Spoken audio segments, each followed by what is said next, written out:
परिजन सहितं कृष्ण चैतन्य देवं श्री राधा कृष्ण पादान् सहगणललिता श्री विशाखान्वितांश्च ओम अज्ञानतिमिरान्धस्य ज्ञानाञ्जनशलाकया चक्षुरुन्मिलितं येन तस्मै श्री गुरवे नमः। नाम श्रेष्ठं मनुमपि शचिपुत्रमत्र स्वरूपं रूपं तस्याग्रजमुपरिं माथुरिं गोष्ठवाटिं राधाकुण्डं गिरिवरमहो राधिका माधवाशा प्राप्तो यस्य प्रथितक्रुया श्रीगुरुं नतोऽस्मि।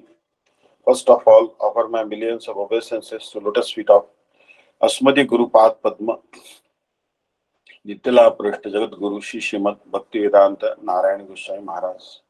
Then also offer obeisances to lotus feet of Tridanti Sannyasi Shri Srimad Bhaktivedanta Dandi Maharaj Ji, Namnishta Santa Shri Aniruddhas Prabhu Ji, and all the Vaishnavas and Vaishnavis who are gathered here to accept my humble obeisances. We are discussing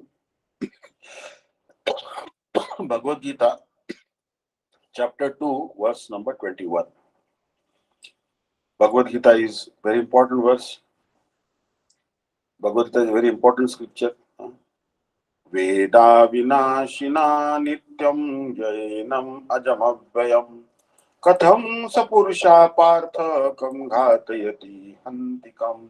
Partha, O Partha, katham, how, yaha, one who Veda knows enam, this soul, to be avinashinam, indestructible, nityam, eternally, ajam, unborn, avyayam, immutable, kam, whom, hanti, can he kill, kam, whom, can saha, that, purusha, person, ghatayati, cause to kill. O Partha, how can a person who knows the Atma to be eternally birthless, immutable, and indestructible kill anyone or cause anyone to be killed? Sarartha version Tika. Shri Krishna is answering Arjuna. O Partha, after acquiring this knowledge, you will not be guilty of committing sin even after engaging in battle. I will also not be guilty of inspiring you to fight. For this purpose, the present shloka beginning with Veda Vinashinam is being spoken. Here the word Nityam is an adverb. The use of the word Avinashi, indestructible, Aja, unborn, and Avyayam, immutable, denies that Atma can be diminished at all by acts of destruction. Shri Bhagavan says, with this knowledge, how can a person like me kill anyone or be killed by any means? In the same way, how can a person like you kill someone or cause someone to be killed? So this is actually very nice verse. Veda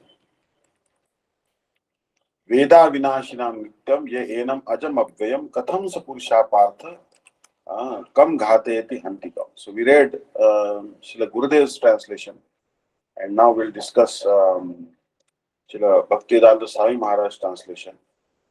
From Bhagavad Gita as it is. Veda vinashinam nityam jainam ajamavyayam katham sapurusha partha kam ghateti hantikam. Veda knows. Veda means knows. Avinashinam, indestructible. Nityam, always existing. Yaha, one who. Enam, his soul. Ajam, unborn. Avyayam, immutable. Katham, how. Saha, that. Purusha, person. Partha, O Partha, come, whom. Ghatayati, causes to hurt. Hanti, kills. Come, whom. O Partha, how can a person who knows that the soul is indestructible, eternal, and unborn, immutable, kill anyone or cause anyone to kill? Everything has its proper utility, and a man who is situated in complete knowledge knows how and where to apply a thing for its proper utility. Similarly, violence also has its utility, and how to apply violence rests with the person in knowledge. Although the justice of the peace awards capital punishment to a person condemned for murder, the justice of the peace cannot be blamed. because he ordered violence to another person according to the codes of justice. In Manu Samhita, the law book for mankind, it is supported that a murderer should be condemned to death so that in his next life he will not have to suffer for the great sin he has committed. Therefore, the king's punishment of hanging a murderer is actually beneficial. Similarly, when Krishna orders fighting, it must be concluded that violence is for supreme justice. And thus, Arjuna should follow the instruction, knowing well that such violence committed in the act of knowledge for Krishna is not violence at all, because at any rate, the man or rather the soul cannot be killed. So, for the administration of justice, so called violence is permitted. A surgical operation is not meant to kill the patient, but to cure him. Therefore, the fighting to be executed by Arjuna at the instruction of Krishna is with full knowledge. So, there is no possibility of sinful reaction. So, you'll see here that in India, generally there was capital punishment. India is one of the few countries where capital punishment is given. But now there are many civil rights groups. They're protesting that, oh, please abandon capital punishment. We don't want capital punishment. But here, Manu Samhita and Srila Bhaktivedanta Swami Maharaj is telling that a murderer should be hanged. Otherwise, he will suffer so much reaction in future. So, it is very important that murderer should be punished properly by the court. That is also a sign of mercy, because that will destroy his sinful reaction once for and all, and then he'll get a good chances in the next life to execute a peaceful and Krishna conscious life. Now the next verse is a very famous verse, text 22. Vasamsi chirnani yatha vihaya navani grunati naroparani तथा शरीराणि विहाय जीर्णानि अन्यानि samyati navani dehi. Very nice verse. Vasamsi means garments. Jirnani, old and worn out. Yatha, as it is. Vihaya, giving up. Navani, new garments. Grunati, does accept. Naraha, a man. Aparani, others. Tatha, in the same way. Sharirani, bodies. Vihaya, giving up. Jirnani, old and useless. Anyani, different. Samyati, verily accepts. Navani, new sets. Dehi, the embodied. Here, translation.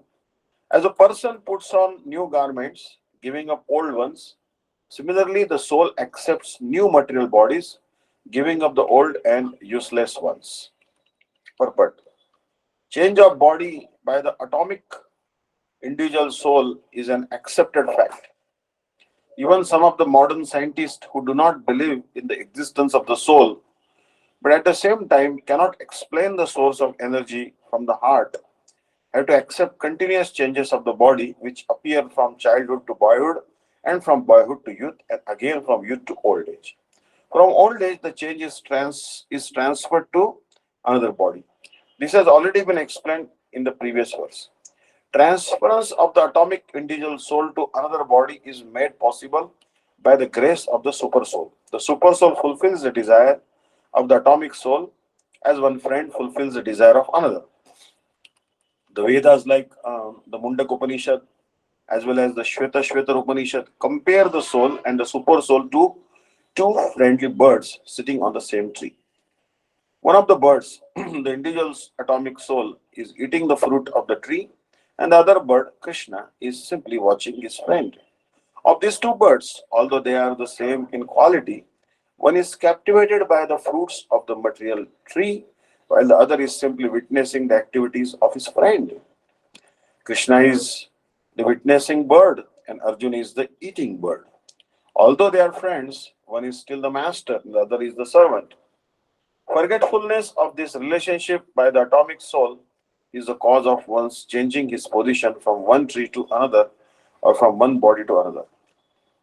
The Jiva soul is struggling very hard on the tree of the material body, but as soon as he agrees to accept the other bird as the supreme spiritual master, as Arjun agreed to do by voluntary surrender to Krishna for instruction, the subordinate bird immediately becomes free from all lamentations. Both the Katha Upanishad and Shveta Upanishad confirm this. Samane vrikshe purusho nimagno anishaya shochati muhyamana jushtam yada pashyati anyamisham asya mahimanam iti vita shoka. Although the two birds are in the same tree, the eating bird is fully engrossed with anxiety and moroseness as the enjoyer of the fruits of the tree. But if in some way or other he turns his face to his friend, who is the Lord and knows his glories, at once the suffering bird becomes free from all anxieties. Arjuna has now turned his face towards his eternal friend Krishna and is understanding the Bhagavad Gita from him. And thus, hearing from Krishna, he can understand the supreme glories of the Lord and be free from lamentation. Arjuna is advised herewith by the Lord not to lament for the bodily change of his older old grandfather and his teacher. He should rather be happy to kill their bodies in the righteous fight so that they may be cleansed at once of all reactions from various bodily activities. One who lays down his life on the sacrificial altar or in the proper battlefield is at once cleansed of bodily reactions and promoted to a higher status of life. So there was no cause for Arjuna's lamentation. So it's very nice. वासांसि जीर्णानि यथा विहाय नवानि गृह्णाति नरोपराणि तथा शरीराणि विहाय जीर्णानि अन्यानि संयाति नवानि देहि. Yatha, just as Naraha, a person, Vihaya, giving up, Jirnani, old and worn out, Vasamsi, clothes, Granati, accepts, Aparani, other, Navani, new ones. Tatha, in the same way, Dehi, the embodied soul, Jivatma, Vihaya, giving up, Jirnani, old, Sharirani, bodies, Samyati, accepts, Anyani, other, Navani, new ones. Just as a person discards his old garments and acquires new ones, the Jivatma similarly gives up old, useless bodies and accepts new ones. Sarathavarshini Tika. In this shloka, beginning with Vasamsi, Shri Krishna tells Arjuna, is there any harm in giving up old clothes to accept new ones? If you say by fighting against Bhishma, you and I will be the cause of the Jivatma named Bhishma giving up his body, I reply that Bhishma will simply give up his old useless body and take a new body. How can you or I be blamed for this? So basically, old body, everyone has to give up. Bhishma has to give up. We also have to give up. No doubt that this body is perishable, so nothing to lament about this. Now, shloka number 23. These are all very important verses. Nayanam chinnanti shastrani, nayanam dati pavaka, na chainam kledanti apo na shosheti maruta. Shastrani, various weapons. Chindanti, do not pierce. Enam, him, the Jivatma. Pavakaha, fire. No dahati, does not burn. Enam, him. Apaha, waters. Na kledayanti, do not moisten. Enam, him. Cha, and Marutaha, the wind. Na shoshayati, does not dry him. The Jivatma can never be pierced by any weapon, burned by fire, moistened by water, nor dried by the wind. Saratvarshini. O Arjuna, the weapons used by you in battle cannot cause any pain or misery to the Atma. To explain this, Sri Bhagavan is speaking the shloka beginning with Nainam. Here the word Shastrani means swords or any earthly weapons. Pavaka means the fire weapon. Apa means the water weapon. Maruta means the air weapon. So basically, this is talking about Apaha, means actually Parjanyastra. Maruta means actually the Vayavyastra. Pavaka means Agneyastra. Oh Arjuna, even if you use all these weapons, they will not cause any pain to the Atma. So no weapon will is able to destroy the soul. Soul is eternal and completely immune to the reaction of any weapons, attack of any weapons. नैनं छिन्दन्ति शस्त्राणि नैनं दहति पावका न चैनं क्लेदयन्त्यापो न शोषयति मारुता. No means never. Enam unto the soul. Chindanti can cut into pieces. Shastrani, all weapons. No, never. Enam unto the soul. Dahati burns. Pavakaha, fire. No, never. Cha, also. Enam unto the soul. Kledayanti, moistens. Apaha, water. No, never. Shoshayati, dries. Marutaha, wind. The soul can never be cut into pieces by any weapon, nor can he be burned by fire, nor moistened by water, nor withered by the wind. All kinds of weapons, swords, flames, rains, tornadoes, etc., are unable to kill the spirit soul. It appears that there were many kinds of weapons made of earth, water, air, ether, etc. In addition to the modern weapons of fire, even the nuclear weapons of the modern age are classified as fire weapons. But formerly, there were other weapons made of all different types of material elements. Firearms were counteracted by water weapons, which are now unknown to modern science. Nor do modern scientists have knowledge of tornado weapons. Nonetheless, the soul can never be cut into pieces nor annihilated by any number of weapons, regardless of scientific devices. Now, nor was it ever possible to cut the individual souls from the original soul. The Mayavadi, however, cannot describe how the individual soul evolved from ignorance and consequently became covered by illusory energy. Because they are atomic individual souls, Sanatan, eternally they are prone to be covered by the illusory energy and thus they become separated from the association of the Supreme Lord. Just as the sparks of the fire, although one in quality with the fire, are prone to be extinguished when out of the fire. In the Varaha Puran, the living entities are described as separated parts and parcels of the Supreme. They are eternally so according to the Bhagavad Gita also. So even after being liberated from illusion, the living entity remains a separate identity. As is evident from the teaching of the Lord to Arjuna. Arjuna became liberated by the knowledge received from Krishna, but he never became one with Krishna. So, very nice explanation by Srila Bhaktivedanta Swami Maharaj that the Jiva is always separate from Bhagwan. He is always under the control of Bhagwan, but he is not Bhagwan. He is always the servant of Bhagwan. Now, text number 24. Achedyoyam adhayoyam akledyo ashochevacha nitya sarvagata sthano achaloyam sanatana. Achedya. The soul is called unbreakable. I am the soul. Adhaya cannot be burned. I am the soul. Akledya insoluble. Ashosha cannot be dried. Eva certainly. Cha and Nitya everlasting. Sarvagataha all pervading. Sthanu unchangeable. Achalaha immovable. I am the soul. Sanatanaha eternally the same. The individual soul is unbreakable and insoluble and can be neither burned or dried. He is everlasting, all-pervading, unchangeable, immovable, eternally the same.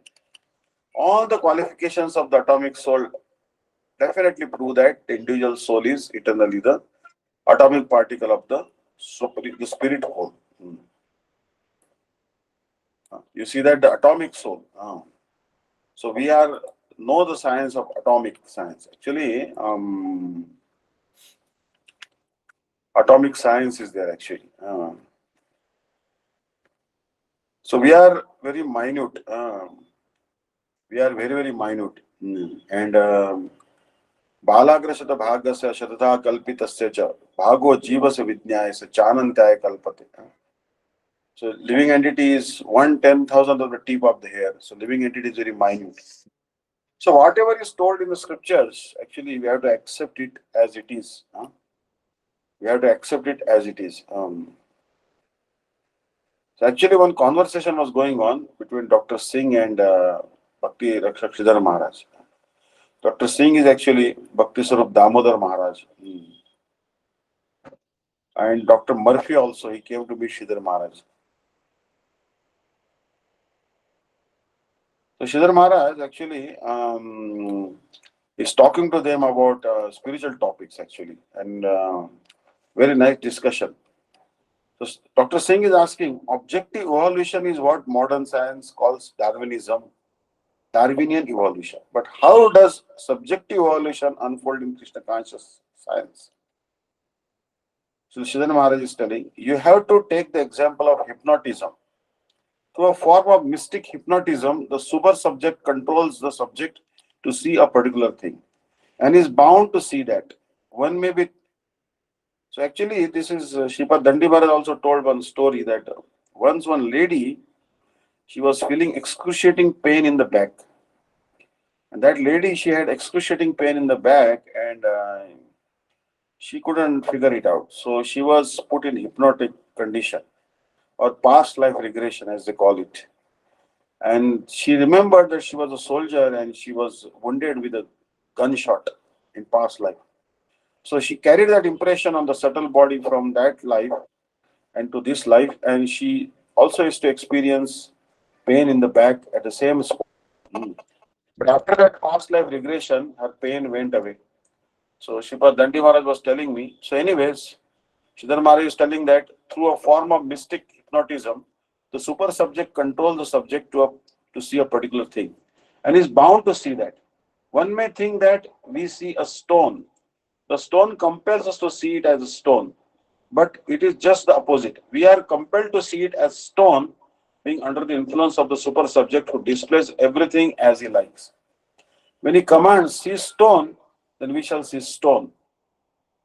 So actually, we cannot see. Krishna will tell us, see it as stone, then we'll see it as stone. Like Sripad Dandi Maharaj once told a story that once Arjuna and Krishna were walking, and then Krishna showed one crow to Arjuna.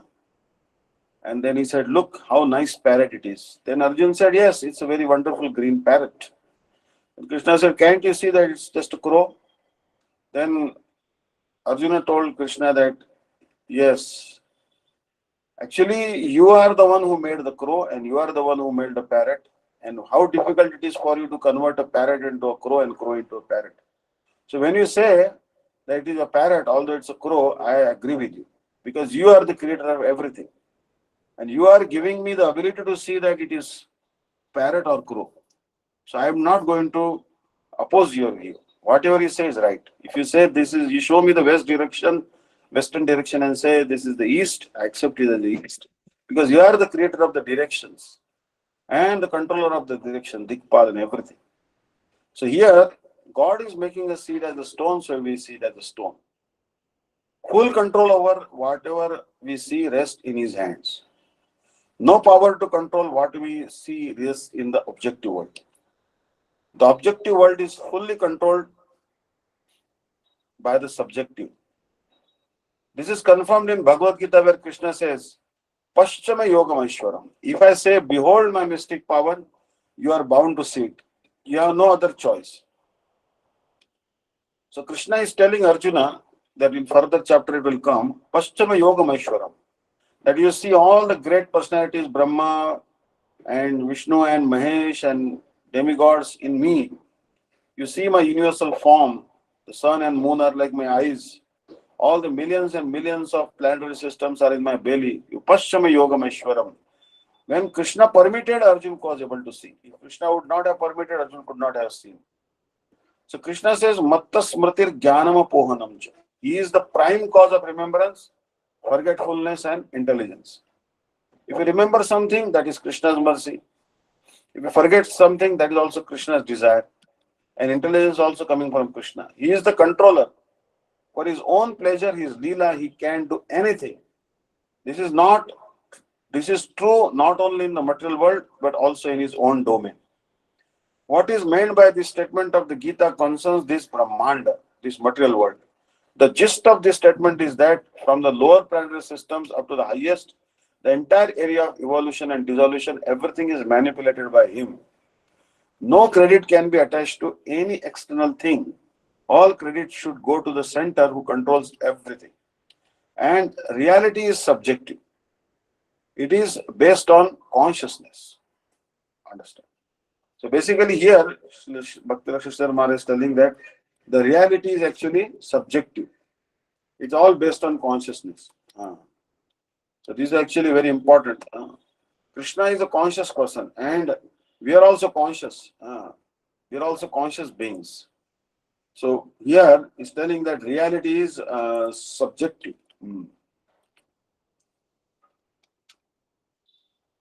Subjective means taking place within the mind and modified by individual bias. This is what the dictionary says. Philosophy, it means of a mental act performed entirely within the mind. A cognition is a subjective act of mind. In grammar, subjective means pertaining to subjects as opposed to objects. So subjectivity, subjective.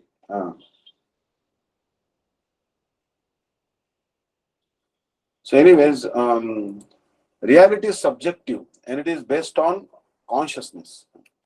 It is based on consciousness. Subjectivity means judgment based on individual personal impressions and feelings and opinions rather than external facts.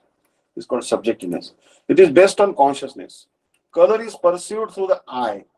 It is not that the color is there and the eye can catch it, but the seer sees through the eye and perceives color. So color is a perception. Its position as actual substance should be traced to the subtle plane of existence. This is the nature of reality. The gross is coming from the subtle. In Sankhya philosophy, of course, this is described as bifurcated thing. According to Sankhya philosophy, there are three branches of reality: the senses, the senses, and the sense objects. Sound is created by the ear. Color is produced by the eye, and so on. The objects of the senses are in the mode of ignorance. Tamogun. The sensual instruments are in the mode of passion. Rajogun, and the power of sensation is in the mode of goodness. So basically there are three things: the sense and sensual instruments and the sense objects. So anyways, so Sridhar Maharaj is telling that sound is created by the ear, color is produced by the eye, and so on. The objects of the senses are in the mode of ignorance, Tamogun. The sensual instruments are in the mode of passion, Rajogun. And the power of sensation is in the mode of goodness, Sattvagun. From these proceed light, the eye, color, light, the eye and color, sky, the ear, the sound. In this way, mundane reality branches in three ways: Tamo, Raja, and Sattva. So the gross world is coming from the subtle to the channel of consciousness. The feeler, the instrument of perception, is creating the object of his perception. Try to understand this principle of hypnotism. The whole thing is hypnotism. This whole creation, and it is completely in the hand of the supreme subject. All material laws have no meaning. The laws and the sub-laws are all pertaining to the subjective world. Now, actually, we have studied mechanics, physics. Sripad Dandi Maharaj also has studied. And we have seen actually, personally, how the laws of physics are broken to pieces. Once with Sripad Dandi Maharaj, we went to one temple in South India. It was on a small hill. And in front of the deity, you have to sit on a stone. Now, I am weighing maybe 100 kilos. That time, I don't know, maybe 90 or 100. And I was made to sit on a stone and then was told to make a wish. If my wish is going to come true, then the whole stone along with me will spin clockwise direction. If the wish is not going to come true, then myself I am sitting on the stone and the stone will spin in counterclockwise direction. No motor was there. It was simply on the floor, rough floor. The big stone was there. You have to sit on that, squat on that stone with your both feet on the stone and just maybe use two of your fingers to maintain your balance. And you'll spin like anything. maybe 5, 10 RPM or something, 20 RPM, God knows. But you're spinning, people are spinning around. So, well, how you can justify that actually? How you can justify? Like one Kunda Shripad Dandi Maharaj went, there you put your hand, then by Lord Ram's mercy you'll get some fruit, banana or grapes or something. Automatically, anyone will go there, they will get some Ram's prasad. Even today, how do you justify this? Understand? And we went to Lord Shiva's temple, Shiv Ganga. There you apply ghee to the Shiva Linga, it will become butter. How do you justify this? How can the ghee be converted into butter? So ghee is like a very complex chain of amino acids and fat and protein. How can it be reverse engineered? Who is doing that? How Lord Shiva is able to do that? No answers in science. So Dr. Murphy is saying, but how can one pursue this sort of hypnotism? Actually, Shidharmar is telling, how can we know beforehand that in a laboratory, combining hydrogen and oxygen, two gases will produce water? Only when one comes in a particular stage of scientific knowledge can you know that a more subtle thing like gas can produce a tangible material thing like water. In this way, when you have an idea of the higher substance, then you can understand how from the subtle the gross has originated. The relative world is a perverted reflection of the absolute reality. Highly qualified things must be given the position of causal importance. Understand? Highly qualified things must be given the importance of causal importance. Causal. Causal means involving or constituting a cause. Causal.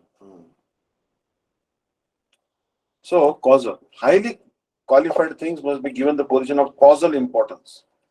It is not that a lower thing can produce a higher thing, but it is easy for a higher thing to produce something lower. So, this is not difficult to understand. So, actually, given an example that Bhagavatam, the story of Satrajit comes, that Satrajit had a stone, Surya Mani, so the Samantak Mani. The sun god had given to Satrajit this Samantak Mani. Now, this Samantak Mani was able to produce gold. So, what is higher? Samantak Mani is higher or gold is higher? So, lower object is created by the higher object. Always that is the higher object which creates the lower object. Always the mother and father producing a child. That is also like that. Mother and father are always superior. So, that's why. So, anyways, the higher thing can give rise to the lower thing.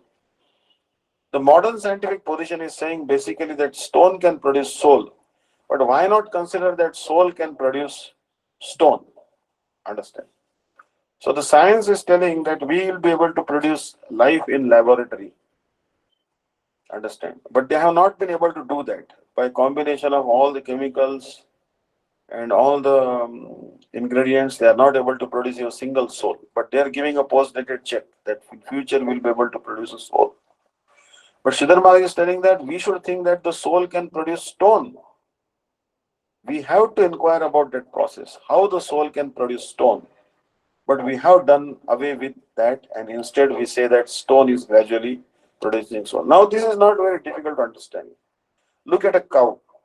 Cow is a living entity, and cow eats grass and gives milk.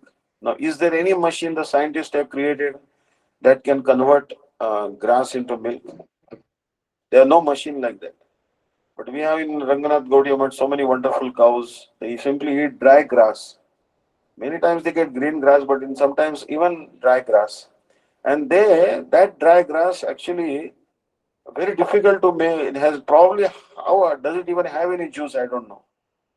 Many times I see cows eat grass, dry grass, all over India, all over the world. And they produce such nectarian milk. How wonderful the power of the soul. And how the cows are able to produce so much milk? It is due to their love and affection for their cows and by Krishna's mercy. So, anyways, so higher thing can produce lower things. The subtle should be given more importance than the gross. Why should we think that man has created God and not that God has created man? We generally think man has created God. It's a man's creation. God is a man's creation. It's an imagination. It's a figment of imagination. There is no God. There are so many people in India. They claim that there is no God. There was one scientist, Nobel laureate, Stephen Hawking or something. I don't know. Maharaj told me a long time ago. He said that there is no God. There is no God. But one day, even if there is a God, I will replace him by the equation of physics. I will control the whole world by an equation of physics, and I will remove the God from his position. This type of atheistic people are there. Why should we think that man has created God, not that God has created man? So Dr. Thudam Singh, Swarup Damodar Maharaj, then the God is the magician and we are his subjects. So Sridhar Maharaj is telling not only he is a magician, but the super magician. He is not merely the king of magician, that he is within our experience. So Dr. Murphy is asking, what is the role of Yoga Maya, the Lord's internal potency? Sridhar Maharaj is telling that she is found in the eternal company of Krishna. In our conception of divinity, Purush Prakriti, the masculine, feminine are existing together. So we actually accept the existence of Yoga Maya. Radheshikeli Prabhuta Vinoda Vinyasa Vidyam Vrajavandi Tangrim Kurparuta Adhyakila Vishavandya Tampurna Masim Shirasanama. This is Yoga Maya Purnamasi Devi Pranam. She conducts all the pastimes of Sri Krishna. So in our conception of divinity, Purush and Prakriti, the masculine and feminine are existing together. Potent and potency, substance and potency are inconceivably interconnected. So you'll see that we accept that God is a man or a woman. Then we say both. For us, Krishna is God and Radharani is the goddess. They're always together. They cannot be separated. Ataparahita suraj nahi jani Radha virahita Madhava nahi mani. How can you conceive of the sun without sunlight? We don't accept Krishna without Radharani. So both the divinity has Purush and Prakriti. The masculine and feminine aspect are there. Potent and the potency, substance and potency are inconceivably interconnected. Otherwise, if we conceive the supreme soul as existing independent of any potency, that will be the Brahman conception of Shankaracharya, ultimate consciousness as non-differentiated oneness. So, Gurudev used to tell, if you only worship Krishna, not Radharani, then you are worshipping impersonal Brahma of Shankaracharya. Because that is what Shankaracharya said. Shankaracharya said that the Brahma has no potency. It is Nishaktik, Nirakar, like this. So the absolute truth includes both potent and potency. Purush Prakriti, consciousness with energy. Actually, there are three main elements to be traced within divinity: Gyan, Bala, and Kriya. So Parasa Shakti Vivedha Shvete Savamiki Jnana Bala Kriya. The eternal aspect of the absolute whole is divided in three ways: energy, consciousness, and ecstasy. So absolute truth has three aspects: energy, consciousness, and ecstatic. So absolute truth is energetic, fully conscious, and ecstatic. Thinking, willing, and feeling. Sat, Chit, and Ananda. The Sat, the potency for maintaining existence, is the potency of Baladev. Chit, the consciousness aspect is Vasudev, Jnana. And Ananda, the ecstatic feeling is Radhika, Kriya. Jnana Bala Kriya, knowledge, strength, and feeling. Sat, Chit, Ananda. Eternity, cognition, and bliss. Sandhini, Samvit, Ladini, existence, realization, and ecstasy. Baladev, Krishna, and Radharani. These are the three phases of Advai Gyan, or the one whole. The one whole can be thought in its primary evolved stage in three ways: main consciousness, main energy, and main satisfaction. In three phases, we have to conceive that ultimate reality. Is there Jnana, Bala, Kriyacha, thinking, feeling, willing? Satchit Ananda, Satyam Shivam Sundaram. Eternity, auspiciousness, and beauty. And these three principles are expressed through evolution, dissolution in the material, and non-eternal. So as Krishna is Satyam, eternal, is Shivam, auspicious, and is Sundaram, beautiful. These aspects of theism have been dealt with in a scientific way in Sri Krishna Samhita of Bhaktivinoda Thakur. Once I considered from this point of view the question of planets in Vedic cosmology. See, Vedic cosmology, apparently, fifth canto of Srimad Bhagavatam, it describes. Bhagavatam describes that there is sun planet and then there is a moon planet. Sripad Dandi Maharaj also was telling once. He's telling that the sun is Sunday, like Sunday. Today is Sunday. In Telugu they say Adivaram, or in Raivar or Adivar. These are different names for the Sunday. Then tomorrow comes Monday. Monday means the day of the moon.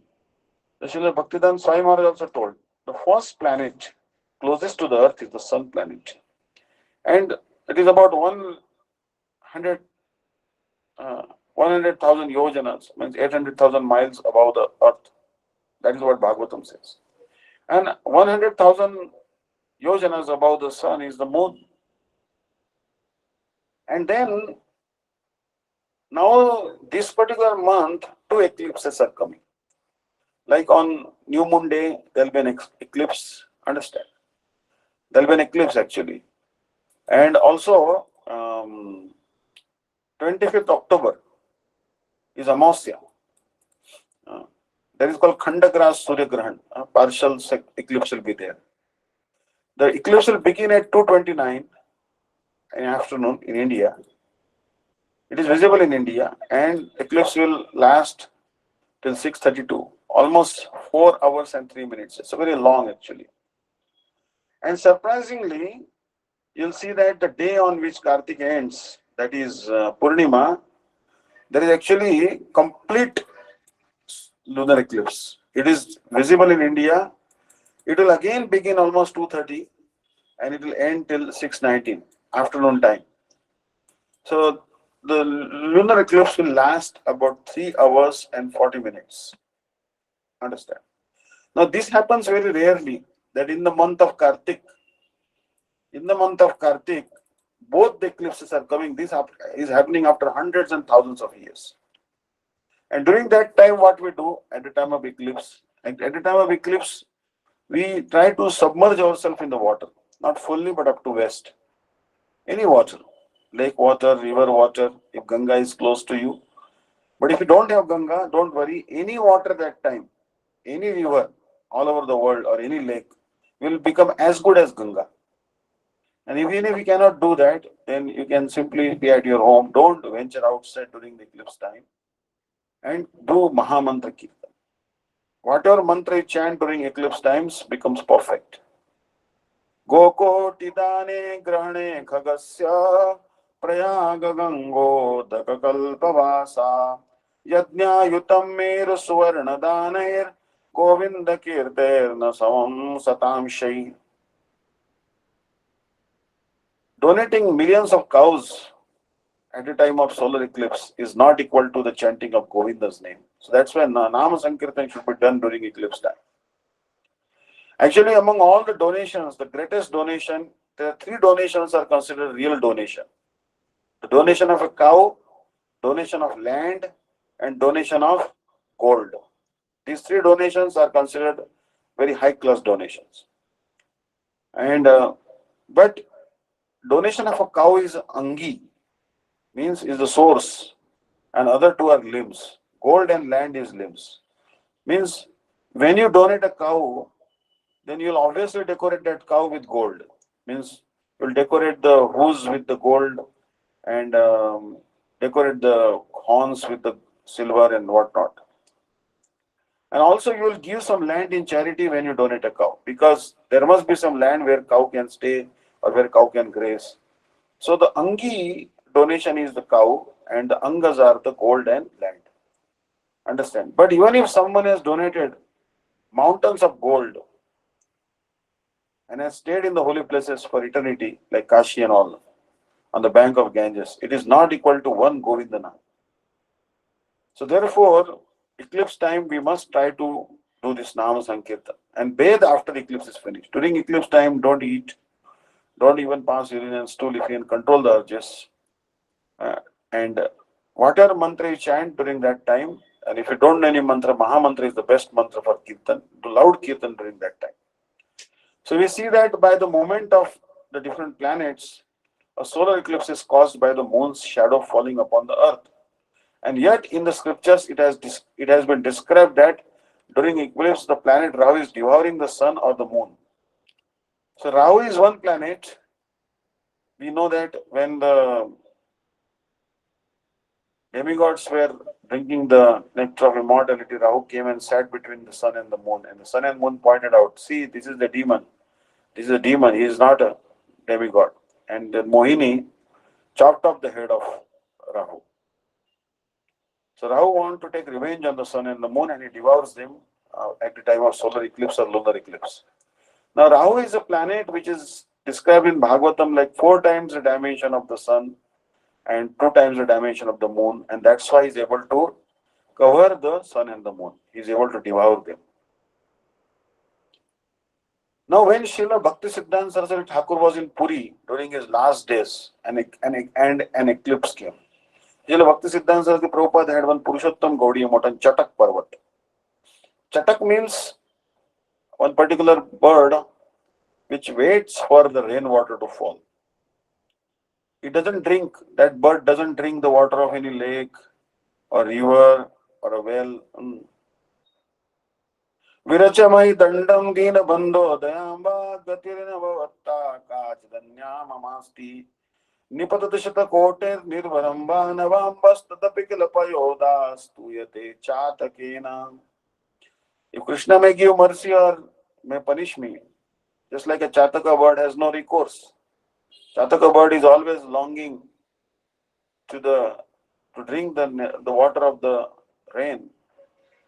He is making the sound, pow, pow, water, water. Because his only hope is the rain cloud. Rain cloud may give water to the Chataka bird, or rain cloud may give him a thunderbolt and kill the Chataka bird. But what recourse I have? Rupa Goswami is telling. So like that, Chatak Parvat, Bhakti Siddhanta Saraswati was doing his bhajan last days. And one devotee was supposed to know Siddhanta, the conclusion of scripture, was sitting next to Prabhupada. He suddenly ridiculed the idea given in the Bhagavatam that during a solar or lunar eclipse, Rahu devours the sun or moon. Understand? So he ridiculed Bhagavatam. And Srila Bhakti Sridhar Maharaj said, I could not tolerate that such a remark should be passed in regard to the Bhagavatam, and argued that what Srimad Bhagavatam has stated is not to be taken lightly. Understand? Srimad Bhagavatam is Apaurushya. It is Samadhi Bhasha of Vyasadeva. Bhagavad Gita is also the Samadhi Bhasha of Vyasadeva and Krishna. So we cannot reject the views of Bhagavatam and Bhagavad Gita. They all have to be taken literally. Rahu devours the sun or moon. I could not tolerate that such remark should be passed in regard to the Bhagavatam, and argued that what Srimad Bhagavatam has stated is not to be taken lightly. I offered what seemed like some far-fetched support. I said that in his Jaiva Dharma, Bhaktivinoda Thakur has created so many characters, but I think that they are not imaginary. Like Jaiva Dharma, if we are discussing, so Jaiva Dharma class be here.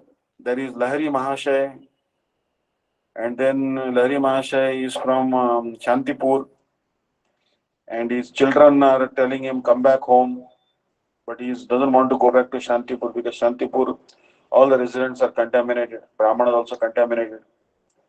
Kalidas Roy, Kalidas, and then Chudamani, Brajanath, Vijay Kumar, all these characters. There's so many characters. Raghunath Das Babaji, and their character is there. So you'll see that Vaishnav Das Babaji Maharaj, so many characters are there in Jaiva Dharma. They are not imagination. Understand? They are not imaginary. What he has written might have occurred during some other millennium, Kalpa or a day of Brahma, and that has now come to the surface. It may happen in some Kalpa, some day of Brahma, but it is a real Leela. In this way, I went on to support the cosmological position of the Bhagavatam by arguing that what is necessary to prove reality must also have some real position. It cannot be. In this way, my argument went and Prabhupada supported me. So, for example, Hanuman brought Giraj Govardhan to Rajamandal, but sometimes it is told that Pulatsamani brought it. In some kalpa, this may happen, some kalpa, that may happen. So, whatever Bhagavatam says is correct. In understanding the position of the planet Rahu, what Shukadev and Vyasadeva have said is geographically impossible. Geographically impossible. But their statements are there in Srimad Bhagavatam, and the literal meaning of the scriptures is not to be taken lightly. Considering the importance of the literal meaning of scripture, Bhaktivedanta Sai Maharaj presented Bhagavad Gita as it is, which we are reading. I thought, how am I to prove that the Bhagavatam says? I don't know. But what is said in Srimad Bhagavatam must be true.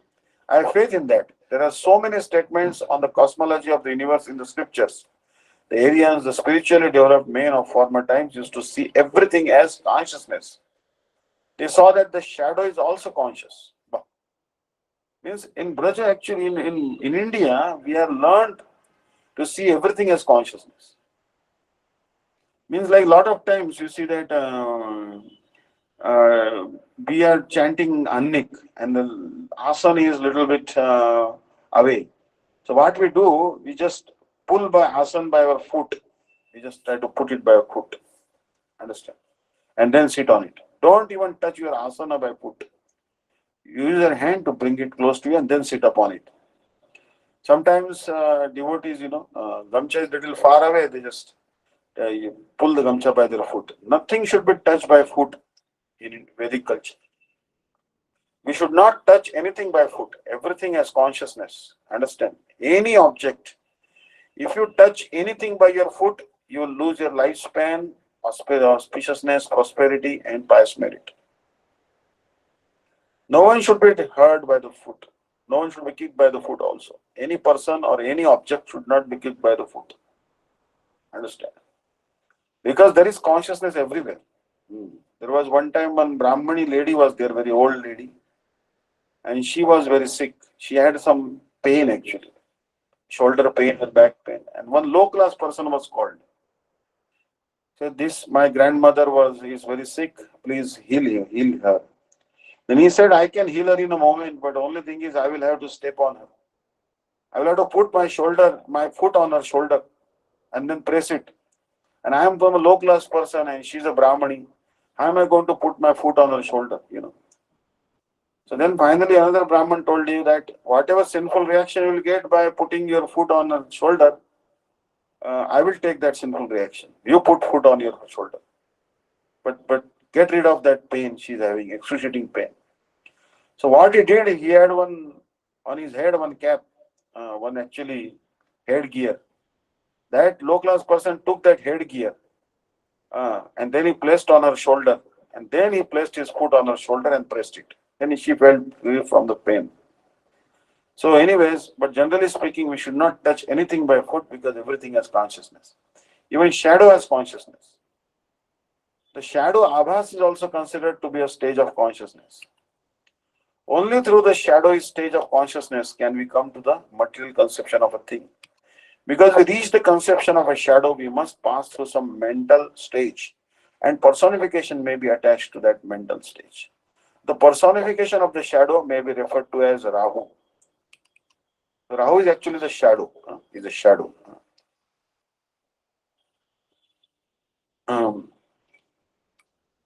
The soul approaches matter, the material world, but before that he must pass through a shadowy stage of consciousness called Chidabhas. Consciousness passes through the shadowy level of consciousness into matter, non-consciousness. And that shadow stage of consciousness has its personality. It is also conscious and may be known as Rahu.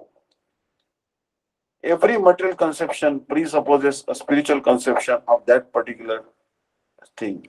The shadow through which consciousness must pass in order to perceive things as material has personality. And in Bhagavatam, the rishis, the seers of the sages, are addressing it as Rahu because they are highly developed they find the personal aspect of existence everywhere. What we perceive to be dead matter, they perceive to be conscious. Therefore, they always take the personal perspective. And actually, this is the thing, In Vrindavan, you'll see that the stones have melted. Everywhere you go, the footprints of Krishna are there. Uh, so, Pashupaki Jure Pashana Vidare Shunijara Gunagatha. When Chaitanya Mahaprabhu's pastime, Nityananda Prabhu's pastimes are heard, then even the stones melt. And we go to this place, Alalnath. Alalnath is Alvarnath. There was one Brahman was worshipping the deity of four-armed Vishnu Narayan there. And he had a son. And then once, actually, son used to make offering. Father was gone to was not there. So the son was making offering, and the son was so much simple-hearted that Lord used to accept the food from him. But when once the son presented a hot sweet rice to the Lord, and the father snatched it away from the hand of the Lord. How can we eat everything? If you eat all the hot sweet rice, then what will we have? And then that hot sweet rice fell on the hands and thigh of the Lord, and you can see marks today, even today in the Alalna deity. But there, when Mahaprabhu used to offer on a piece of stone, the Dandavat Pranam to Alalna, the stones used to melt, and the impressions of the body of Mahaprabhu is in the stones. How can you say that the stone is not conscious? The stone is also conscious. In front of Jagannath, there is a Garuda pillar, and that Garuda pillar, the thumb impression of Mahaprabhu is there. When Mahaprabhu used to press his fingers, then there's the stone pillar has melted there. So Vaikuntha Prithvi Adi Sakala Chinmay. In Vaikuntha, even the earth is conscious. So here Sridhar Maharaj is telling that everything we can see as conscious. So there was a big stone actually where whole body of Mahaprabhu is imprinted in Alalnath. But Srila Bhaktivinoda Thakur thought that people will place their feet on it. So when he was the governor, district magistrate of Puri and in charge of Jagannath temples and temples around Jagannath Puri, he brought that stone and put it in a separate temple. So now there is a separate temple for the stone on which entire body prints of Mahaprabhu are there. Understand? So in Vrindavan also we will go to the place where Lalita's marriage was conducted, mock marriage to Krishna was conducted. And there we go Chitra, so many types of stones where the bowls and pots and are there. So stones are melted there. The soul, when going to experience any material conception, will have to pass through a medium which influences his consciousness to see things as material. What is concrete matter is unknown. It is a mere effect of consciousness. And everything material must have some conscious origin or origin in personal consciousness. Now you'll see that the cow actually wonderful. Cow will eat grass. Then what are the products coming from the cow? The cow dung is coming. Cow urine is coming. Cow urine is salty, milk is sweet. So like that, it is not impossible for the same God to create the milk ocean and also the salt water ocean. If a cow can create salty cow urine and also sweet milk, then why God cannot create salt ocean and milk ocean? We cannot reject all these things which are mentioned in Bhagavatam. There is salt water ocean, there is milk ocean, there is sweet water ocean, there is curd ocean, yogurt ocean, and sugarcane juice ocean and ghee ocean. All this, and even liquor ocean. Understand? There is an ocean of liquor also. Understand? Don't have to purchase anything. Just go there. Understand? So all the people in the world searching for liquor. Understand? But actually, there is an ocean of liquor. I hope. So, anyways, so as everything material must have some conscious origin or origin in personal consciousness, and there must be a personal conception of the sun, the moon, the earth, and all the planets. And there is a personal conception of the sun. Sun is called Vivaswan. The Chandra is also the conscious person actually. The earth is also a person, and all the planets also a person. Like when Krishna was going to come, the Bhumi Devi, she went with demigods. She went to Brahma and told that demons are burdening the earth. Please help me. So earth also a person. Or when Prithu Maharaj was very angry with the earth, so earth took the shape of a cow and was running. Then Prithu Maharaj said, I'll kill you. Why you are not producing grains? Then she said, people are very sinful. They don't want to do any bhakti, so I don't produce grains. But anyway, arrange for some calves and you can get as many grains as from me as you like. But arrange for some calf. So he arranged a suitable calf and he was able to milk the cow. The sun god, you'll see that Lolarka. The sun is also person. Understand? The sun god is also person. Like you'll see in um, um, Bhaktivedanta Swami Maharaj place actually Lolarka. Lolarka. Kashi. Sri Bhaktivedanta Swami Maharaj, you'll see that the first canto, 7th chapter, 18th verse, you'll see that according to the reading matter, like either Kaha or Arka, there are two references in the Puranas. Kaha means Brahma, who once became allured by his daughter and began to follow her, which infuriated Shiva, who attacked Brahma with his trident. Brahmaji fled in fear of his life. As far as Arka is concerned, there is a reference in the Vaman Puran. There was a demon by the name Vidyunmali who was gifted with a glowing golden airplane which traveled to the back of the sun, and night disappeared because of the glowing effulgence of this plane. With this demon Vidyunmali had an airplane. It was so effulgent that night just disappeared. Thus the sun god became angry because sun is thought that I have an alternative now. Right now we are totally dependent on the sun, but now Vidyanmali's airplane is an alternative to the sun. Understand? So sun became very angry with him. And with his violent rays, he melted the plane. Understand? So when Vidyanmali's plane was melted, this enraged Lord Shiva. Lord Shiva then attacked the sun god, who fled away and at last fell down at Kashi, Varanasi, and the place became known as Lolarka. You see that the sun god is also a person. The moon is also a person. Understand? The moon god is also a person. Moon showed attachment more to Rohini, one of his 27 wives, and his father-in-law became very angry with him, and the moon contracted tuberculosis, TB, and was almost withering away. Again, Lord Shiva saved him. Understand? So they're all persons. Understand? They're all persons. All these planets are persons. That stage has some spiritual existence as a person. Therefore, the Bhagavatam refers to the sun, the moon, and the planet Rahu as persons. Everything, the earth, the moon, the stars, the planets, has a personal conception. Like actually, there is Yamadvitiya. Will be today is actually not today, but there is this month actually Yamadipadam, 23rd October, right, Sunday. Today you must offer a lamb to Yamaraj. Understand? Yamaraj. Yamaraj is the son of the sun god, and his wife's name is Shamala. Understand? So if you offer lamb to the Yamaraj today, in the name of Yamaraj, it is very good. And tomorrow is Yama Chaturdashi. Tomorrow is Vishnu temple, you have to light 14 lamps. 14 lamps, don't forget.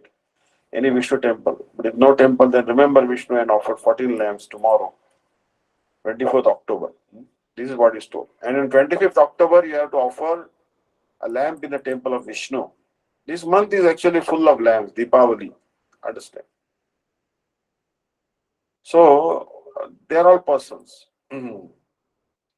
Everything, the earth, the moon, the stars, the planets have personal conception. In the background of what we have perceived with our dull senses, everything that is said, it will be matter, there must be a personal conception. Without the influence of a personal conception, consciousness cannot reach the stage of gross matter.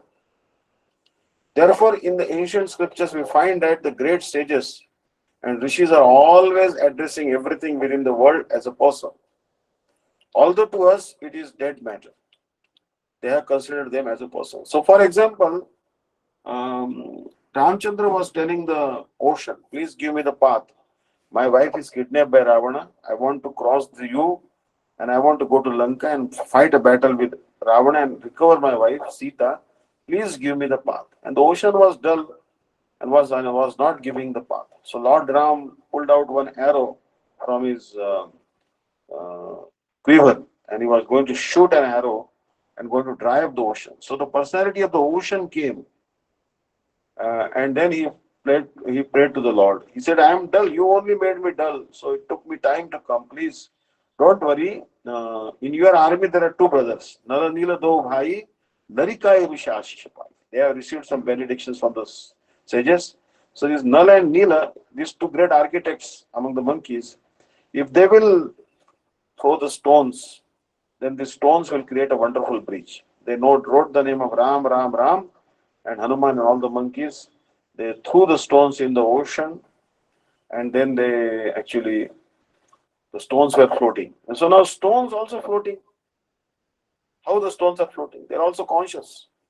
We went to Shripad Dandi Maharaj to um, um, this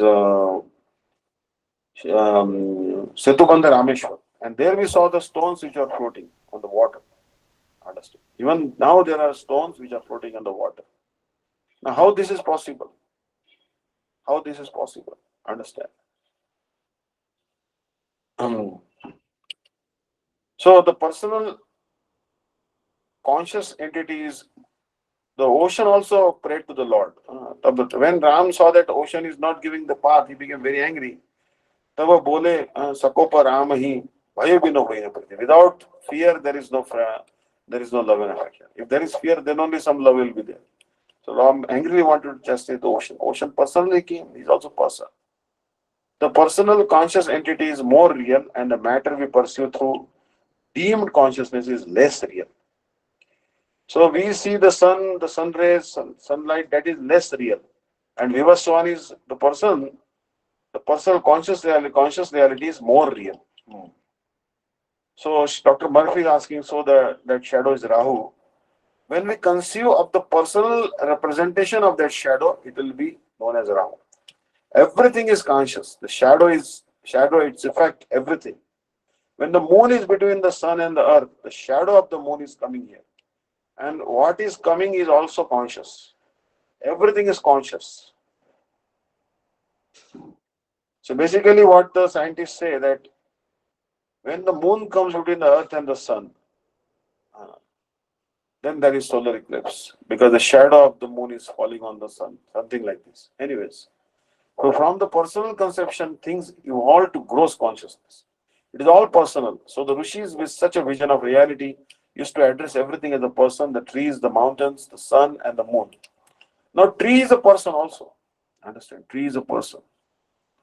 Like once Srila Gurudev was on parikrama and he saw that one tree complained to him that people are passing stool very close to me. The stench of the stool is unable to let me do bhajan, causing a disturbance. Tell the members of your parikrama party, whoever is doing a fault of passing stool very close to me, tell that member not to pass stool very close to me. And Gurudev announced that whoever is passing stool near that tree should not go close to that tree, but go far away from that. The tree is having a problem. There's a person there. In a tree was doing bhajan, some sadhu in that form of a tree. And once actually one banyan tree was there. There's a true story that one banyan tree was to be cut by a man, a Muslim man. And the banyan tree told the Muslim man that, what are you going to get by cutting me in a dream? The Muslim said, I will get a lot of wealth by selling your wood. Then that Muslim man said then that banyan tree told the Muslim man that I have hidden a very big rod actually, golden rod underneath my roots. Just dig a little bit, you'll get the golden rod, sell that golden rod, and you'll get more money than you'll get by my wood. Don't kill me. But the Muslim man dug underneath the banyan tree, got the golden rod, recovered the golden rod. He sold the golden rod in the market, and he was so ruthless and heartless. He again came with an axe and was again going to cut that banyan tree. And that banyan tree pleaded and pleaded, but didn't listen.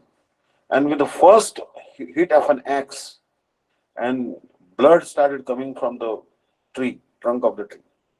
And that very moment, that Muslim man's wife came running and screaming, "Alas, alas, you are so heartless, you are so cruel. That tree gave you golden rod, and you still didn't spare that tree. And you see, our only son has died. That tree cursed, and because you cut that tree, now our only son has died, only because of your miserliness, greedy attitude, and ruthlessness. And you see, you paid with the life of our son." This is a true story. Understand? So trees also have consciousness. Understand? When pure consciousness is coming to experience pure matter, then there must be first some mixed stages. Like Shripa Dandi Maharaj, he actually a lot of research on consciousness, Shripa Dandi Maharaj, because he's of scientific mindset, himself a great scientist, and he showed us actually once picture. You must be heard about time lapse photography, and he showed how two coconut trees are growing away from each other. Uh, and he showed actually growing um, away from each other. They actually, because they see that um, if they will grow close to each other, generally coconut trees go straight like this. But because they were planted too close, you have to maintain some distance. In Nisargadatta ashram, we have many coconut trees. Generally, you have to keep at least distance of 10 meters between two coconut trees, so that they will not obstruct each other's and growth. But if you plant them maybe say half 1 meter or 2 meters away, then they grow like this. They automatically know that they should not interfere with each other. So how can you not say that they have consciousness? They certainly have consciousness. And there are many plants on Nisargadatta ashram I have seen. There is touch me not. Huh? Touch me not. And that small creeper, if you touch the leaves of it, it will immediately close. And then again it will like this. So they have consciousness. So everything is conscious. As the present scientists say everything is matter, we have real cause to think that everything is conscious. Scientists say everything is matter, and we say the opposite. We say everything is conscious. Whatever you see does not matter. We can directly feel what is in our nature. That is conscious. Our consciousness may be in a developed or degraded position, but consciousness is nearer to us. We feel our mental energy only. So it depends. Our consciousness may be developed or may be degraded, but we are conscious beings. Understand? So, very wonderful discussion going on. Sridhar Maharaj is telling reality. What is the reality of that object? Dr. Singh is asking. The reality that is in the soul. Only the soul is real. The seer is reality. The subject is real. Whatever the subject feels also emanates from the subject. So, so Dr. Singh is asking, but are the objects of the subject perceives also persons? So when we are seeing the color red, now is red also a personality? Everything has its representation. It's in the original personal, conscious, spiritual reality. Otherwise, there is no possibility of it being reflected into this plane as matter. Now, this is actually very much important to understand by an example. Like Srila Gurudev was talking about Gulal Kunda. Now, Gulal Kunda is one kunda near Ghantauli. And there actually Radha Krishna played Holi in Gulal Kunda, Ghantauli.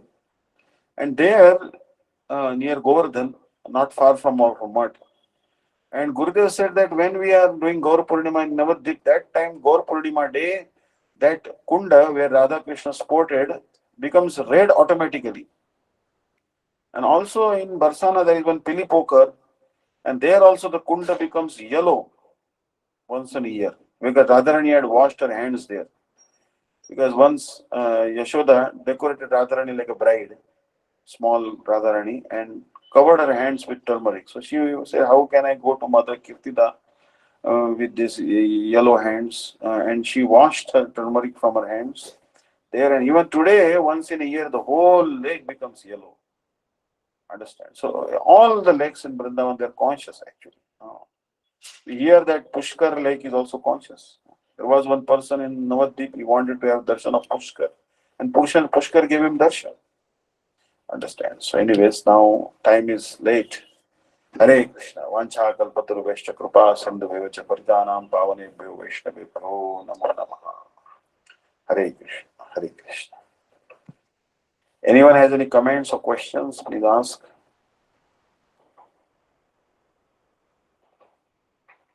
Hare Krishna Maharaj. Just want to clarify, you stopped on text 24, Bhagavad Gita. So we'll continue next class on Yes, text yes. 24. Actually, I would say, yes, yeah, 24, 25. Next time, we'll go two shlokas. We'll take Achidyoyam Adhayoyam Akledya Ashochevacha Nitya Sarvagata Sthanu Achaloyam Sanatana Avyaktoyam Achintoyam Avikaryo Ayam Achyate Tasmat Evam Vidit Tatvayan Nanu Shochantum Arhasi.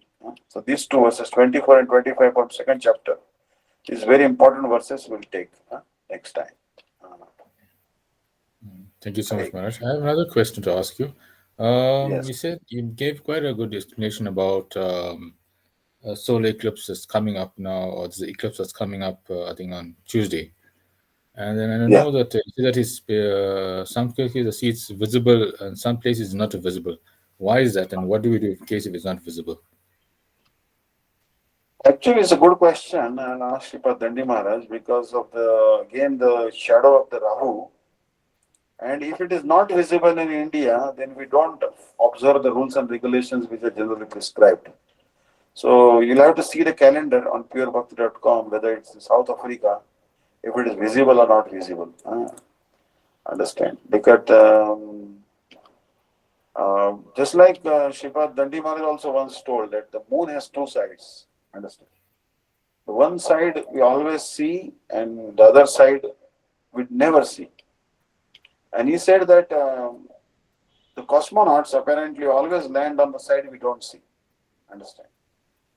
They say that they always say that we landed on the other side. We say that we have very big telescopes, such telescopes that if you are looking from that with that telescope from the moon, you can see how many stripes the general has on the shoulder. You can see that. Such accurate telescopes are there. But we are never able to see the persons who have landed on the moon from here using telescope. Why? Because they say that we always landed on the other side. Understand? So Maharaj was telling that this is how the moon hoax. That the so-called theory that giving that we landed on the moon actually. So Swami Maharaj repeated that. He said we never landed on the moon. And then many people left ISKCON. Swami Maharaj said, okay, let them go, but I am not going to believe what they say. I'm going to believe only Bhagavatam. Understand? So it's a good question. I'll ask Sripad Dandi Maharaj why it's a good research actually. Why this and some astrologers will be also able to tell us that why some places the solar eclipse is really visible and some places because we are in different hemispheres actually. So the northern hemisphere and some people are in the southern hemisphere actually. So that's why also eclipse may not be seen actually. But if it is not seen in your area, then generally rules and regulations not to be observed. But rules and regulations are very simple. Um, uh, just do kirtan during that time. So even if you follow the rules and regulations, even if it is not visible, no harm. Because you will not lose anything. There are nothing to lose, only gain. Because you are doing wonderful kirtan and taking bath at home or in any lake and holy water. Um, so this is the reason. Scientific reason also. What Bhagavatam says, we'll have to find out actually. I'll do some research. But science it says that it is only about 480 kilometers wide when cast onto the Earth's surface. Solar eclipses are therefore only visible from within a narrow path across the Earth, making it difficult to get to a location to see one. So actually, there is actually science explains different things. Um, Astronomical events have always fascinated humans. Some occur every year, while others take place after a long time. Hmm. Uh, One such celestial event is solar eclipse. The interesting part about this eclipse is that it is not visible everywhere on Earth. So, what is the reason behind this? A solar eclipse occurs when the moon comes between the Earth and the Sun. This is what the modern scientists say. And Bhagavatam says that the Rahu, apparently Rahu, comes between the Earth and the covers actually. Rahu covers that particular planet. Then there is eclipse. In this process, the moon casts a shadow over Earth. The moon moves over the sun during the day and it becomes dark as the sunlight gets blocked. This moon is smaller as compared to the sun. Now you see that the modern scientists are telling that the moon is smaller as compared to the sun and the earth. Understand? But our Bhagavatam says that the moon is 2 times bigger than the sun. And uh, moon is 2 times bigger than the sun. That is what the Bhagavatam says. And Rahu is 2 times bigger than the moon. So Rahu is 4 times bigger than the sun. So scientists are telling that since moon is smaller as compared to the sun and earth, its shadow on earth isn't very big.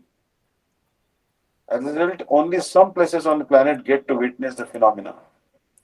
Understand? So they're saying the small moon shadow on the sun, um, so its shadow on earth is big. As a result, only some places on the moon on the planet get to witness the phenomena. People who are on the sunny side of the earth and in the path of the moon's shadow can see the solar eclipse while others miss it. On average, the same spot on Earth only gets to see a solar eclipse for a few minutes about every 375 years. This is the National Aeronautic and Space Administration, NASA. So you see that this is the modern view, understand? But our Bhaktivedanta Sai Maharaj has written this eclipse, and he is very clearly told about the planet Rahu.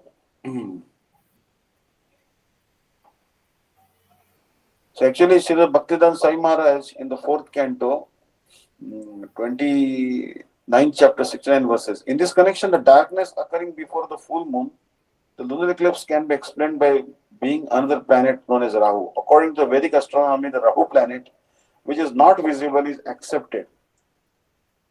Sometimes the Rahu planet is visible in the presence of full moonlight.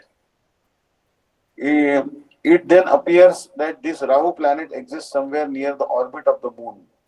The failure of the modern moon excursionist may be due to the Rahu planet. In other words, those who are supposed to be going to the moon may actually be going to this invisible planet Rahu. Actually, they are not going to the moon but to the planet Rahu, and after reaching this planet, they come back. Apart from this discussion, the point is that a living entity has immense and unlimited desires for material enjoyment, and he has to transmigrate from one ghost body to another until their desires are exhausted. Actually, Saimar is telling that they never landed on the moon. They may have landed on this invisible planet Rahu. Understand?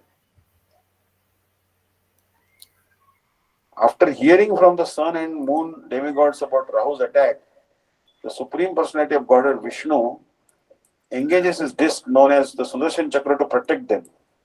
The Sudarshan Chakra is the Lord's most beloved devotee and is favored by the Lord. The intense heat of its effulgence, meant for killing non-Vaishnavas, is unbearable to Rahu, and he therefore flees in fear of it. During the time of Rahu, disturbs the sun or moon.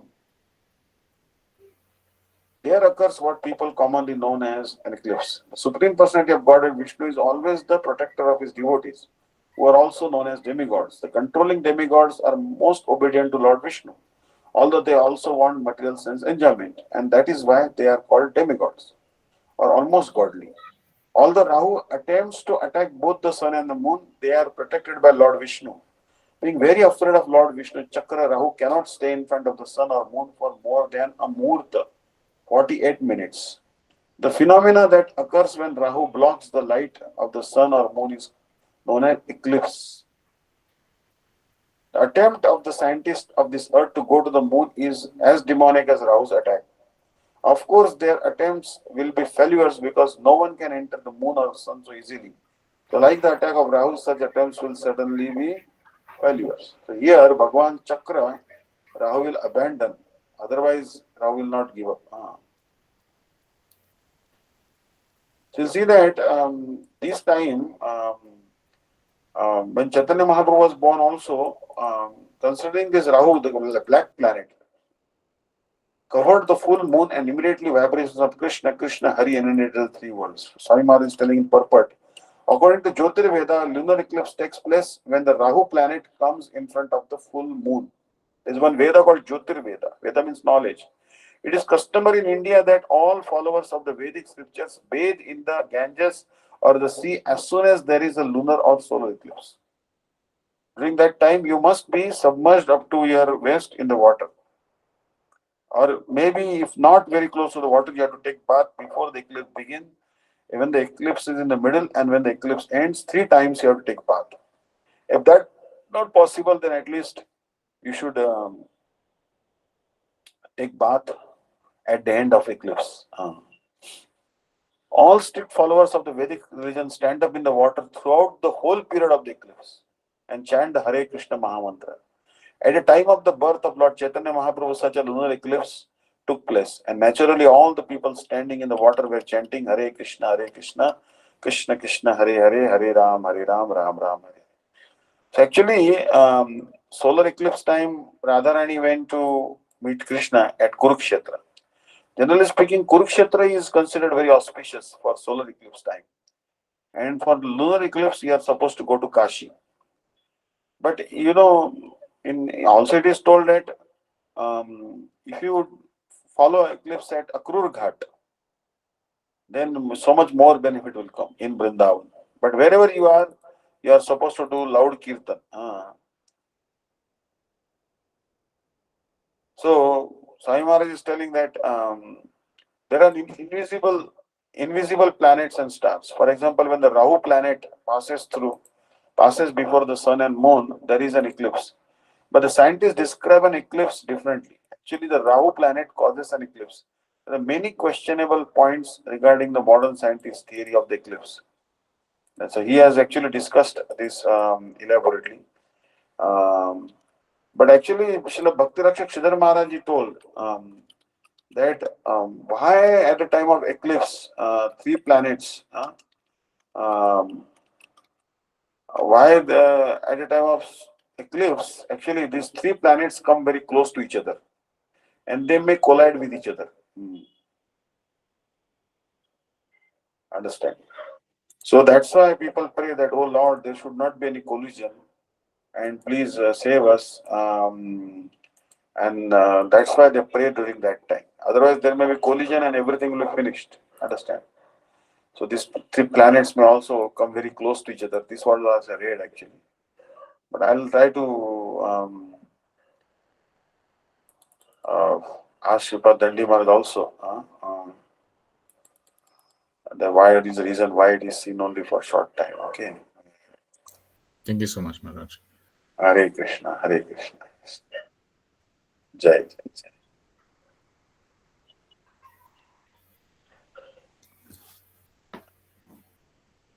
Hari Bol, Hari Bol. Any other question or comments? Yes, Maharaj, I have one more question to ask you. Sorry to inconvenience you. My question is regarding, it says about Yam the Deepa lamp. We light on the 23rd, which is today in South Africa, for Yam Deep Yam lamp, Yamraj. Can you explain, or is there any specific way we need to offer it, or is there any direction we need to put it, or should we be concerned about it as Vaishnavas? Actually, there was actually Sripad Dandi Maharaj he told me to translate one book from Hindi to English actually, and with the help of Keshav Prabhu from America, I translated that book actually. It is about Vaishnav Vratas, and Chaturmasya. The last month is Damodar Mas, actually Damodar Mas. So this particular Mas, Damodar Mas, is very very important. And this month we have to give offer a lamb to Thakurji and also to Yamaraj also. So Yamadipatan, I'll read about it. in the month of Kartik, there's a dark fortnight, Trayodashi, in the evening. So uh, outside, we should offer actually a lamp for Yamaraj. And if you offer a lamp to Yamaraj, then you become free from accidental death. You become free from the fear of accidental death, apamrityu. So there is one particular mantra which I will actually send to our group. Uh, Yama Deepadan mantra is as follows. Mrityunam Pashadandabhyam Kala Shamalaya Soho Trayodashyam Deepadanat Suryaja Priyatamiti. Understand? Arthat, on this Trayodashi, on 13th day, I am offering lamb to Yamaraj. Understand? And Yamaraj has three weapons in his hand. He has two hands. One is actually a nose, like a rope. By that rope, he pulls out the soul from the body. Another one is a danda, actually a rod of punishment, a chastisement. And he is accompanied by his wife Shamala. He is the son of sun god. He is the death time personified. So I am offering lamb to him. So exact I will send today to the group. So this book is actually very important because we have to do this lamb actually. And also this particular month you'll have to light a lamp. Means you take a bamboo because when I was in South Africa there were so many houses. There were like big bamboos with flag of Hanumanji planted outside houses. In those houses I could see that. If you want to find out which is a Hindu's house, you'll see there's a flag of Hanuman. So generally, if you have a bamboo, then you'll have to light a lamp actually, and then you'll have to pull with a rope, just like you do flag hoisting. Like that, you'll have to pull that lamp, and it will go to the sky. I've seen that. So Padma Puran says that you have to offer a lamp to the sky in this month. If you do so, then you'll get wealth, prosperity, and you'll get a religious son also if you're married. And that person will take birth in a good family next life. And then finally one will go to the planet of Vishnu. So when we are offering a lamp to the sky, one particular mantra has to be chanted, which I'll post in the group. Damodaraya Navasi Tulaya Amlolaya Saha Pradipante Prayachami Namo Anantaya Vedase. Actually quoted in Hari Bhakti Vilas, 16th chapter, 66th verse. Padma Puran Vakya. This is actually Padma Puran. Hey Damodar, in the month of Kartik, Damodar, I am offering a lamp along with your Mahalakshmi Shrimati Radhika. Krishna's Mahalakshmi is Radhika. Oh Ananta Vidata, I offer obeisances to you. Now in conversation between Brahma and Narad in Skanda Puran, it is told that if you light up the lamps, oil lamps, in the temple of Lord Vishnu in this month of Kartik, then millions and millions of your descendants will never go to hell in your lineage. And all your descendants, millions and millions of them, will get the same form as Lord Vishnu, four-arm form, Shankha Chakra Gada Padma, and they will get the topmost abode. So if you light up a ghee lamp during this month of Kartik, if on the next Ekadashi is Utthan Ekadashi, when the Lord will wake up from his sleep, 4-month long sleep. If you light up a lamp on that Ekadashi or next day Dwadashi, then you will get bodily effulgence like 10,000s of the suns, and you'll ride a transcendental airplane, divine airplane, and go to the abode of Vishnu. So actually this particular month is very, very important to offer a lamp. There's a lot of discussion here. If you offer a lamp in this month to Vishnu, you'll never have to take birth again on the earth. So actually, now we are talking about offering charity at the time of solar eclipse in Kurukshetra or a lunar eclipse on the bank of Narmada. Understand? But the person who's lighting a ghee or sesame oil lamp to the temple of Vishnu, oh, he'll doesn't have to do all this charity. He'll get the benefit of doing all the charity at the time of eclipse by simply lighting a lamp of ghee or sesame oil in front of Vishnu. Even if you don't know any mantras, even if you don't have any pious activities, even if you are devoid of any purity of body and mind, those who offer a lamp to Krishna or Vishnu during this month of Kartik, all their activities reach perfection. So those who have lit up a lamp in front of Keshava in the month of Kartik, then they should have. It is understood that they have done all the sacrifices and they have bathed in all the holy waters in the world.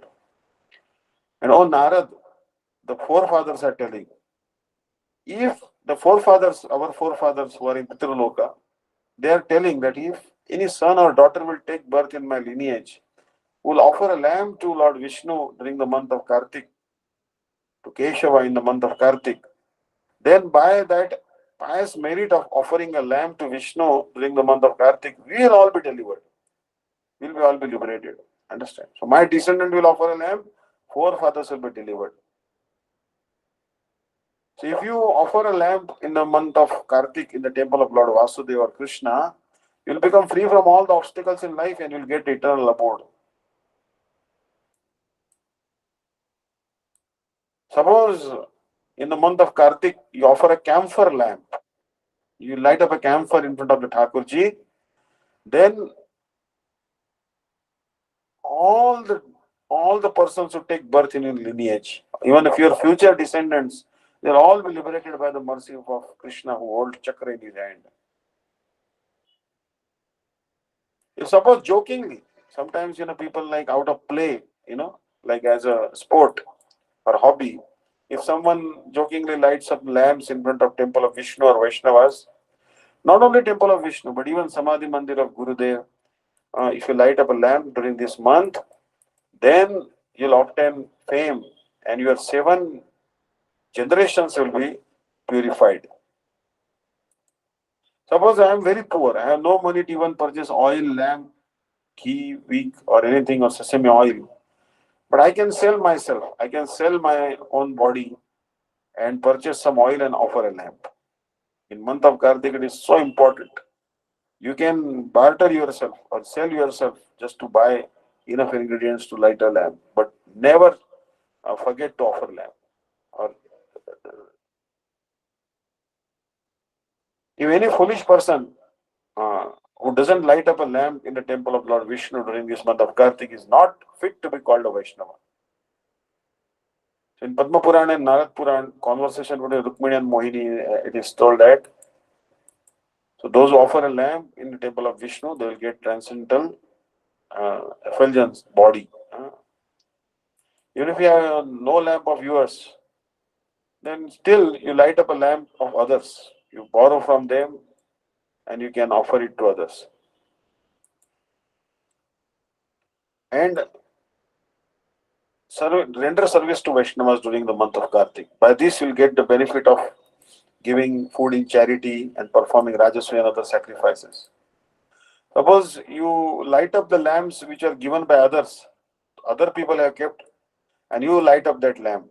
You will never have to suffer the torture from Yamaraj if you light up a lamp of others also in this month for Vishnu. Actually, there was a mouse. On the day of Ekadashi. That mouse lit up a lamp which was placed by some other people, and he obtained a very rare human birth due to that activity because he lit up a lamp in the month of Kartik for Vishnu, a mouse. Uh, if you donate the entire ocean, all the earth planet, and billions of cows, milk cows, along with their calves, what benefit you get? That benefit is not equal to even 1/16th of the merit or pious merit you accrue by offering a lamp on the top of the Vishnu temple. Means you have to go to the top of the Vishnu temple and put on the top of the Vishnu temple a lamp. even if you tell, you make a deal with someone that, you pay me maybe 100 rupees, then I will light up the lamps of the temple of Vishnu. You ask money for it, actually, for that service, from someone rich person. And even if you purchase, even if you do it for payment, still hundreds of your generations will be delivered, even if you get paid for that work. It's such a glorious activity.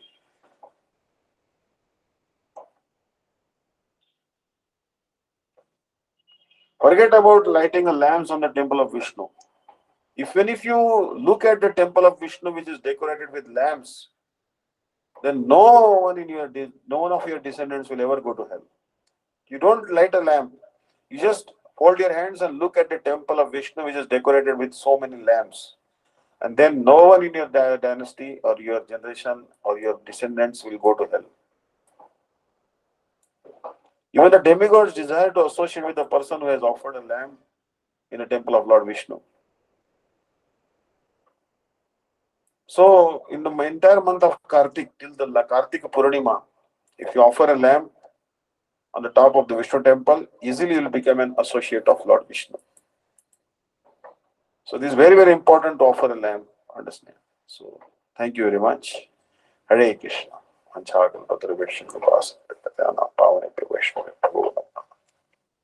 Krishna. That does.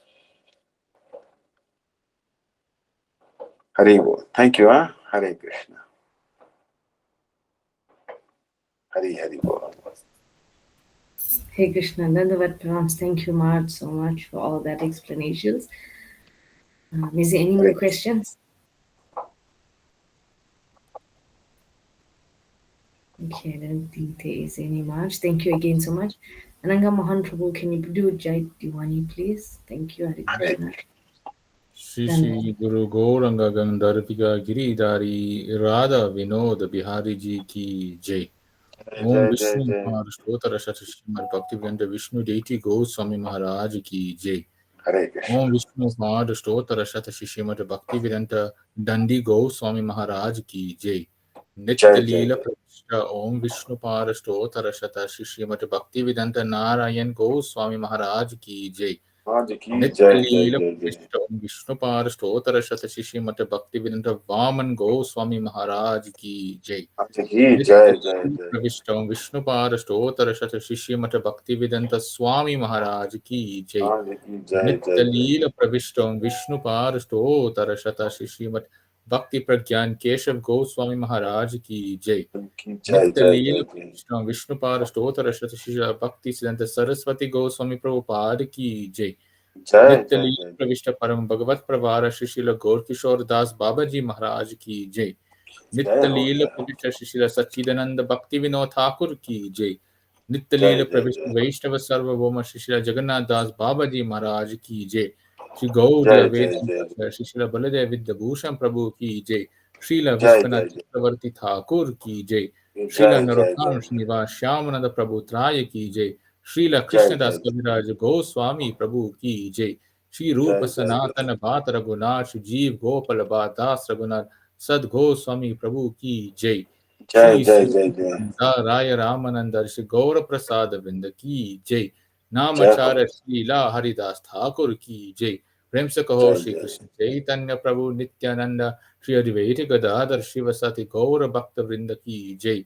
Shri अंतरद्वीप Mayapur सीमंत द्वीप गोद्रुम द्वीप मध्य द्वीप Cola द्वीप ऋतुद्वीप जानु द्वीप मोदधूमद्वीप रुद्रद्वीप पद्मकार श्री नवद्वीप धाम की जय.